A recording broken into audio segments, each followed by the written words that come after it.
Assalamualaikum warahmatullahi wabarakatuh. Di sini saya Sasya Arta Grenanda, NIM 19064110030, kelas 6A, akan mereview jurnal yang berjudul Analysis of Student Critical Thinking Skill of Middle School Through STEM Education Project Based Learning, atau analisis keterampilan berpikir kritis siswa SMP melalui pembelajaran berbasis proyek pendidikan STEM.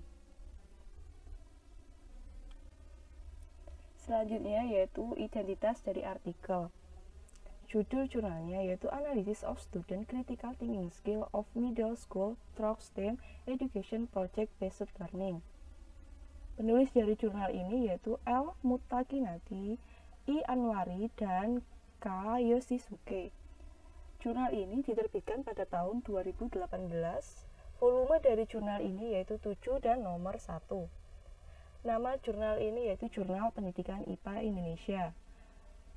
Doi dari jurnal tersebut yaitu 10.1.JPII.V7I1.1049. Halaman dari jurnal ini yaitu halaman 54 hingga halaman 65. Jurnal ini diterima pada tanggal 26 Desember tahun 2017, disetujui tanggal 10 Februari tahun 2018 dan diterbitkan pada tanggal 19 Maret 2018. Jurnal ini dapat diakses melalui http://journal.unes.ac.id/index.php.gpii. Selanjutnya, abstrak dari jurnal ini yaitu penelitian ini bertujuan untuk mengetahui kemampuan berpikir kritis peserta didik dalam menggunakan pendidikan STEM, Sains, Teknologi, Engineering, dan Mathematics melalui Project Based Learning atau PBL. Penelitian ini menggunakan desain penelitian deskriptif. Peserta dari penelitian ini yaitu sebanyak 160 siswa yang berasal dari sekolah menengah pertama di Jepang dan 4 kelas. Mereka dibagi menjadi 9 kelompok pada setiap kelasnya. Instrumennya berupa lembar kerja untuk menggali pengetahuan awal siswa mengenai cara membersihkan air limbah dan proses berpikir kritis. Lembar kerja terdiri dari merancang solusi dan pemahaman konsep untuk mengidentifikasi berpikir kritis berdasarkan tujuan dan pertanyaan, pembinaan informasi, asumsi, dan sudut pandang solusi serta implikasi. Siswa diminta untuk merancang alat yang dapat digunakan untuk membersihkan air limbah, sehingga siswa diberi lebih dari satu kesempatan untuk merancang produk terbaik untuk mengelola air limbah.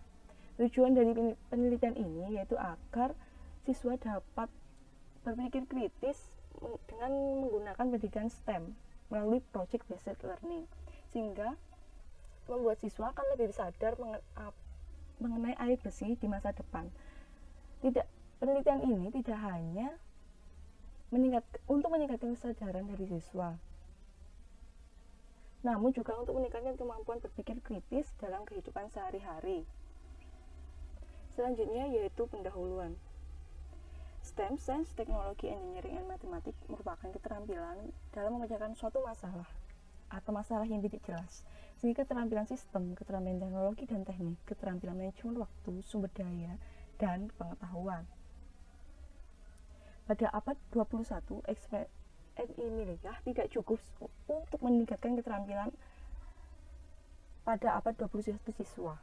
Namun bagaimana menerapkan konsep ilmiah untuk merancang teknologi atau produk dalam memecahkan masalah?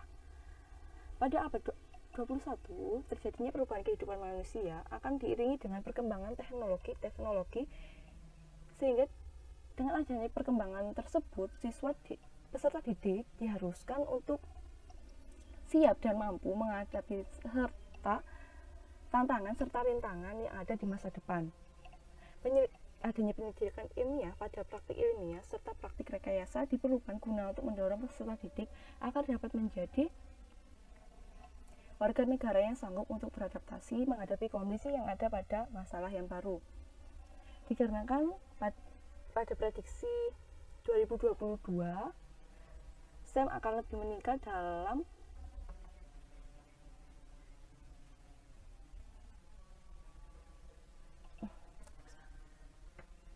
Yang ketiga yaitu pembelajaran berbasis proyek atau TPL. Apabila diterapkan di sekolah, dapat memotivasi siswa yang berprestasi rendah untuk lebih tertarik lagi dalam belajar keras di bidang STEM dan mengurangi kesenjangan prestasi. Yang keempat, berpikir kritis merupakan salah satu keterampilan kehidupan nyata yang paling penting, di mana dalam Next Generation Science Standards atau NGSS disebutkan bahwa kemampuan berpikir kritis dan komunikasi diharuskan siswa untuk memilikinya di masa depan. Berpikir kritis terdapat 6 tahap yang terdiri dari pemikir tidak relatif, pemikir tidak reflektif, pemikir tertantang, pemikir pemula, pemikir praktik, pemikir lanjut, dan pemikir master. Selanjutnya, metode dalam penelitian dalam jurnal yang dilakukan yaitu populasi dan sampelnya menggunakan 160 siswa dari 4 kelas jadi sekolah menengah pertama di Jepang. Desain penelitian ini yaitu desain penelitian deskriptif yang dapat berupa kuantitatif dan kualitatif. Dalam produk pelaksanaan yang pertama, peneliti membagi menjadi 9 kelompok di setiap kelas. Yang kedua, pada pembelajaran pertama, pengenalan koloid larutan suspensi dan diskusi tentang air limbah. Pembelajaran yang pertama dimulai tentang dijelaskan macam-macam larutan koloid. Selanjutnya dilanjutkan ilustrasi permasalahan tentang kebutuhan sistem air limbah di kota untuk melestarikan laut. Pembelajaran yang kedua hingga pembelajaran keempat yaitu dengan siswa dapat menemukan solusi serta merancang produk di kelas. Pembelajaran yang kelima, siswa dapat membuat video pengolahan air limbah di Jepang serta mengoptimalkan suatu solusi atau produk. Nah, pembelajaran yang terakhir yaitu membuat kesimpulan, presentasi, dan diskusi. Instrumen penelitian ini yaitu lembar kerja dan lembar observasi selama pembelajaran berlangsung. Selanjutnya yaitu temuan dan hasil. Berdasarkan pada tabel tersebut, terdapat desain yang pertama yaitu pendidihan air. Mendidihnya air limbah sehingga air yang kotor akan menjadi bersih. Metode tersebut merupakan metode yang efektif untuk membersihkan air namun dapat menghabiskan banyak waktu. Dan desain tersebut termasuk ke dalam desain pemikir rendah. Desain yang kedua yaitu desain yang menggunakan air kolam penyu. Tidak terdapat perbedaan yang sangat signifikan seperti desain yang pertama, hanya saja pada saat selesai diaduk, sampel menjadi sedikit bersih, yang berarti air kolam tidak berfungsi untuk membersihkan limbah. Mungkin pada air kolam tersebut tidak terdapat mikroorganisme sehingga tidak dapat membersihkan air dan termasuk ke dalam pemikir rata-rata. Desain yang ketiga yaitu penyaringan fisik. Penyaringan fisik dilakukan dengan 3 percobaan. Yang pertama menggunakan filter kertas, batu, daun kering, dan arang sehingga menghasilkan air yang bersih. Pada percobaan yang kedua tidak menggunakan daun, menghasilkan air bersih. Pada percobaan ketiga tidak menggunakan kertas saring, airnya menjadi bersih, namun penyaringannya dilakukan sebanyak 2 kali, termasuk ke dalam desain pemikir rata-rata. Yang terakhir yaitu desain yang keempat menggunakan destilasi. Penyulingan dapat membuat air menjadi bersih namun menghabiskan energi. Apabila menggunakan Eukela tidak dapat mengubah apapun namun ramah lingkungan, termasuk ke dalam desain tingkat tinggi. Selanjutnya yaitu temuan dan hasil. Pada gambar yang pertama, berdasarkan langkah-langkah tes yang telah dilalui, ditemukan hasil rata-rata skor berpikir kritis pada kelas A sebesar 2,92, pada kelas B ditemukan 2,75, pada kelas 1C ditemukan sebesar 2,67, pada kelas 1D sebesar 3,03. Sehingga berdasarkan pada hasil tersebut, yang memiliki nilai rata-rata tertinggi adalah kelas 1D dan nilai rata-rata yang terendah yaitu kelas 1C. Selanjutnya, pada gambar yang kedua, melakukan uji T. Tes digunakan untuk menentukan perbedaan yang signifikan antara skor rata-rata pemikir rendah dan pemikir rata-rata serta pemikir tinggi. Sehingga pembelajaran STEM melalui pembelajaran basis proyek dapat membedakan antara pemikir rendah, pemikir rata-rata, dan pemikir tinggi.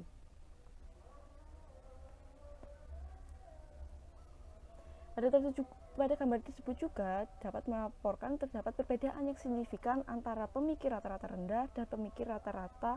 Berdasarkan pada tersebut juga terdapat perbedaan pemikir rata-rata dan pemikir tinggi.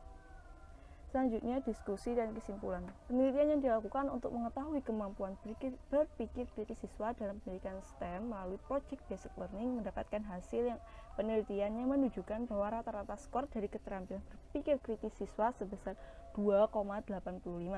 Presentasi keterampilan berpikir kritis siswa adalah pemikir tingkat lanjut atau pemikir tingkat tinggi sebesar 41,6%, pemikir praktik atau pemikir rata-rata sebesar 30,6%, pemikir pemula atau pemikir rata-rata sebesar 25%, dan pemikir tertantang atau pemikir rendah sebesar 2,8%. Dalam kategori Garo ini, berpikir kritis siswa merupakan pemikir rata-rata. Pemikir rata-rata pada tahap perkembangan berpikir kritis, mereka hanya memiliki keterampilan yang cukup dalam berpikir untuk mengkritik rencana mereka sendiri, untuk praktik yang sistematis, dan untuk membangun kritik yang realistis terhadap kekuatan berpikir mereka.